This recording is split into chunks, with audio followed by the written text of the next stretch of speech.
आप देख रहे थे कि फाल्टा की सीट पर, एक विधानसभा सीट है बंगाल में, वहां पर पहले इस बात का विवाद हुआ था कि सेंट्रल पुलिस ऑब्जर्वर बना के आईपीएस अफसर भेजे गए थे और जयपाल शर्मा वो जाकर के टीएमसी कैंडिडेट को नाम लेकर के चेतावनी दे रहे थे कि कुछ गड़बड़ी मत करना। पता लग रहा है कि ये लोगों को डरा धमका रहा है। उस सीट के लोग उसी आदमी का नाम लेकर, जहांगीर खान का नाम लेकर आज प्रदर्शन कर रहे थे कि हमें मारा पीटा गया है इस आरोप में कि हमने वोट दिया है बीजेपी को। और वो इतने डरे हुए हैं कि वो आप टीवी पर जब पहली बार आए कैमरे पर तो पहले तो बोलने लगे हमने तो टीएमसी को ही वोट दिया था, और मैं जान रहा हूं कि नहीं दिया होगा इन्होंने, लेकिन अभी भी इसलिए डर रहे हैं क्योंकि कह रहे हैं कि हमने तो टीएमसी को ही दिया था, तो भी आके रात में हमको मारा कि तुमने वोट क्यों दे दिया, दूसरी तरफ वोट कैसे दे दिया। और कई जगहों पर लोगों को वोट डालने ही नहीं दिया गया, अलग कर दिया कि नहीं ये लोग वोट नहीं डालेंगे। कई लोगों से दोपहर के 2 बजे के बाद कह दिया गया वोटिंग ओवर, जाओ घर चले जाओ, तुम्हारा वोट पड़ गया। ऐसी शिकायतें इस सारे अभूतपूर्व इंतजामों के बीच भी बंगाल से आ रही हैं। ये आंखें खोल देने वाली खबर थी, वो आपने सबने देखी, और इसको हम लोग दोबारा वो जो लोगों की बातचीत है फिर वो आपके सामने रखेंगे। और महिला वोट की जहां तक बात है तो पश्चिम बंगाल में इस बार जो वोटिंग हुई है, एक तो रिकॉर्ड वोटिंग थी, उसमें भी महिलाओं ने ज्यादा वोट किया है। बंगाल में जहां 91.75% पुरुषों ने वोटिंग की है, तो 93.28% वोट महिलाओं का था। मतलब पुरुषों के मुकाबले करीब 1.5% वोट इस बार महिलाओं ने ज्यादा किया है इस चुनाव में। अगर फेज वाइज बात करें तो पहले चरण में 94.1 महिलाओं ने मताधिकार का प्रयोग किया, दूसरे और 92.34% पुरुषों ने वोट डाले।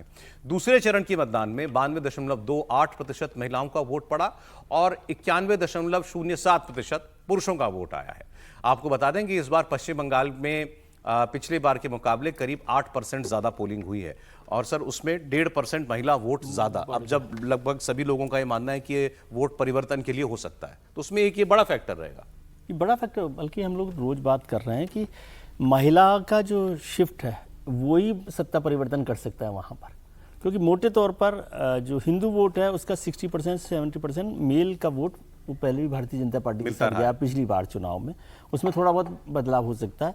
जो 51% या 50% महिलाओं का वोट ममता जी के साथ था, उसमें से कितना बड़ा वोट, उसमें जो हिंदू महिला वोट है वो कितना बड़ा वोट शिफ्ट हो सकता है, वही सत्ता परिवर्तन का एक रास्ता दिखाता। और ये दूसरी घटना, मतलब एक घटना तो वो हो गई जो आप अभी दिखा रहे थे, उसको भी मैं पॉलिटिकल चेंज के मैसेज के तौर पर देखता हूँ कि लोगों ने आके बताया और इतनी हिम्मत उन्होंने की है, क्योंकि उनको लगता है कि अब शायद कुछ ऐसा होगा कि वो रह सकेंगे, बच सकेंगे।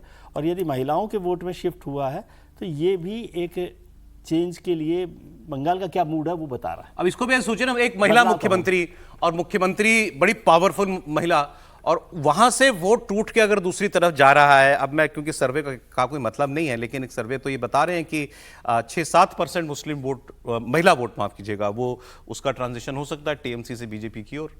हाँ, जो जितने भी सर्वे आए हैं उसमें दिखा तो यही रहा है कि महिलाओं का वोट जो है वो पुरुषों से ज़्यादा पड़ा है। और पिछली बार महिलाओं ने, शायद मुझे याद हो तो 37%। ये तो इलेक्शन कमीशन का, ये तो इलेक्शन कमीशन का जरूरत ही नहीं है। नहीं, बाकी जो एग्जिट पोल्स ने बताया कि 50% महिला वोट मिलता था ममता बनर्जी को, इस बार शायद 44% तक। पिछली बार जो है वो महिलाओं का वोट शायद भारतीय जनता पार्टी को 34 से 37% था। वो वोट बढ़ करके 40 से 42% के आसपास लोग मान रहे हैं कि महिलाओं का। यदि ये होता है तो ये अपने आप में बहुत बड़ा टेक्टोनिक शिफ्ट होगा और भारतीय जनता पार्टी के लिए बहुत रास्ता आसान करेगा।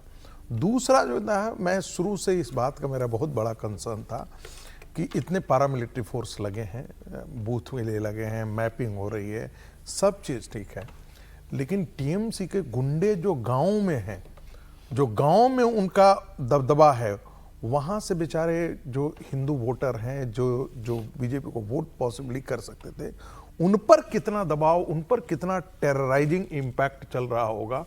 वो वोट किए होंगे, नहीं किए होंगे।